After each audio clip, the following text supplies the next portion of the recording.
Hi everybody, Colonel Matt here. Now this is day 6 of working on bench work.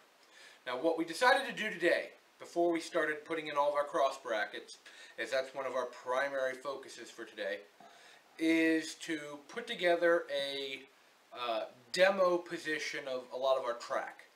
Some of it's pretty close, some of it's a little far out for the area that we've built right over here. So we wanted to check and see how well everything would fit together, what it would actually look like, and basically to see how close our Visio diagram came to how we wanted to lay it out. And we'll show you that in just a second. It was actually surprisingly close. We think it'll work out pretty well. So I'm going to move the camera to give you a better view of that, and we'll show you what we've done. Okay, what we have here, we are up in the corner, and we're looking down on the layout.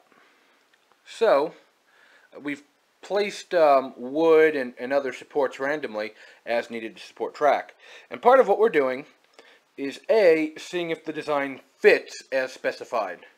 And as we can see, it seems like it will. Now remember that peninsula goes a further 6.5 feet in that direction. So that portion of the loop will be much longer. Likewise, with the town in there, we're going to have a goodly amount of space for buildings. We also come straight across with a bypassing track. The outside curve here is not correct. For the sake of playing, that's just another 054 curve. Same on the other side, 054. Likewise, just over here, the inner curve is 054 and actually goes even further over than what we've demoed. The outer one would be a custom curve, and both of those are a little further that way. But for the sake of testing to make sure our spacing will work, everything seems like it'll be okay. Go ahead and do some rolling, Matt. We've got 2 trains of some of our larger cars.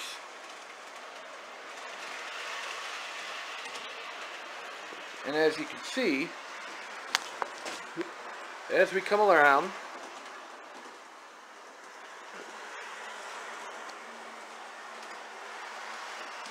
everything stays pretty smooth.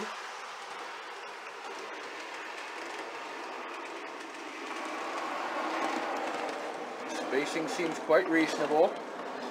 Our only potential tight spot we are worried about as far as the demo goes is right there.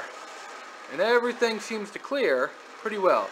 Those are 2 of our largest cars, and that they fit in an improperly set up curve leads us to believe that when we put the right stuff in, it should work pretty well.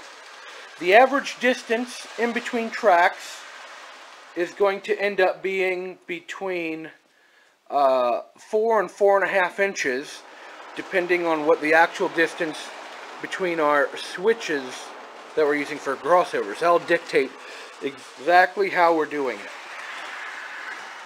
So if I measure that to be 4 1/4 or 4 1/2, I'll run 4 1/4 or 4 1/2.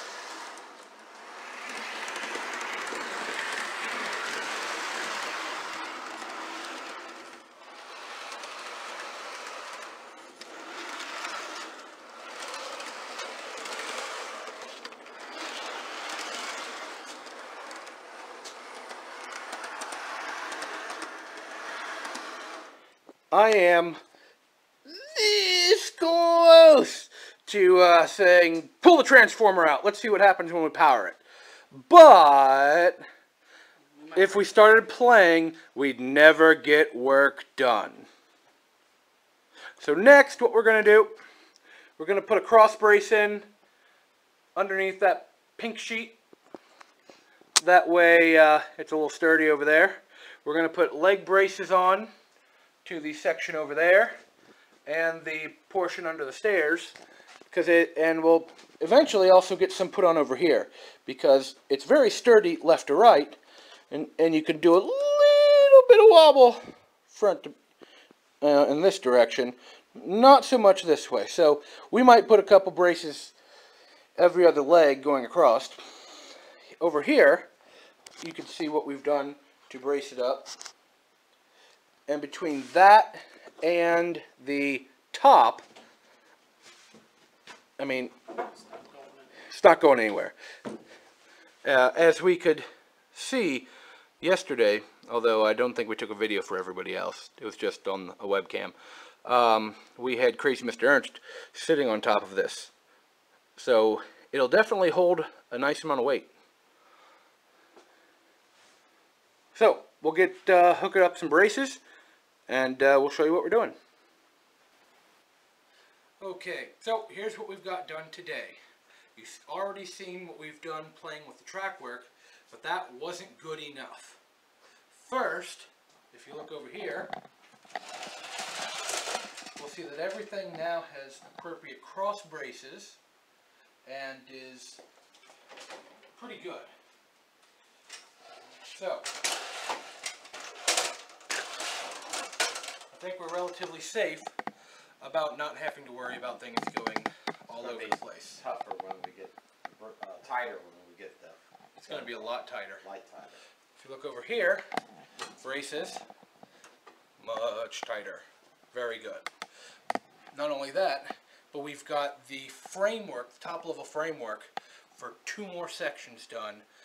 We're just waiting to put legs on, but as it's late, we're not going to do it tonight. Too much work, too much noise. So, in our back corner, we have this. I went ahead and swiped 6 extra inches here, so now it'll line up in the air with this. It is approximately 8 feet by 5 feet, and it will give us a 36-inch walkway right through the middle. There'll be a pair of geezer gates, in case that didn't catch it, air quotes, a pair of bridges. It'll swing up, probably off that. And what that'll do is that will allow us to get in and out of the place, because as you know, we sealed it up there. Now if you come down this way, bring it my way, Matt, cameraman. Floating tripod. Yeah. Oh. Okay. Stop. So if you look over here, there's the bench work on the ground for the intermodal section. It's approximately 13 feet long, and it'll cover most of it. It'll be between 2 and 4 tracks with at least a single gantry crane. We'd like more, but it's all on what we can build with our incredible minds. Now you may have seen little quick snapshots at the very beginning how much wood we had started with. We also went out and obviously picked up the better part of 50, 62 by 4s. Almost, probably 50. 50 is a good count. That's what we're down to. A hodgepodge of thises and that's, and enough to do some more bracing. But, you know, it takes a lot of wood. Good thing they're relatively inexpensive. So, there's the room for now. What about the wood that we used? Oh, as a public safety announcement, a couple pieces of our wood were donated to us, and prime set. This used to be a 8 by 10. It's actually 8 by 10 and 4 3/4 inches, but we turned it into 8 by 10, 2 by 10s. And on the other ones, you can see them over there on the table saw. Let's just say check for nails. That's all I'm going to say. Check for nails. Saul does a beautiful job of cutting them. Oh yeah. We now have these. Actually, this second one here, Matt. Slide it my way. Let's see if we can focus. On initial inspection, it wasn't there. Yeah. Much better down here. As we will slide. Slide. Gotta find them. Great way to dull a blade. Now, 1 or 2 nails ain't gonna hurt you, but look for nails. Depending how thick the nail will be, it will hurt you. Yeah. Usually the saw's good enough to whomp through them, but you don't. You can damage your saw, your blade, and you don't want to do it. So, check for nails on donated wood. On brand new wood, there shouldn't be any, but on Any other metal object that might be through. yeah, staples tear up really good. Screws. So, with that, got Colonel Matt, Cat Matt, and Crazy Mr. Ernst signing out.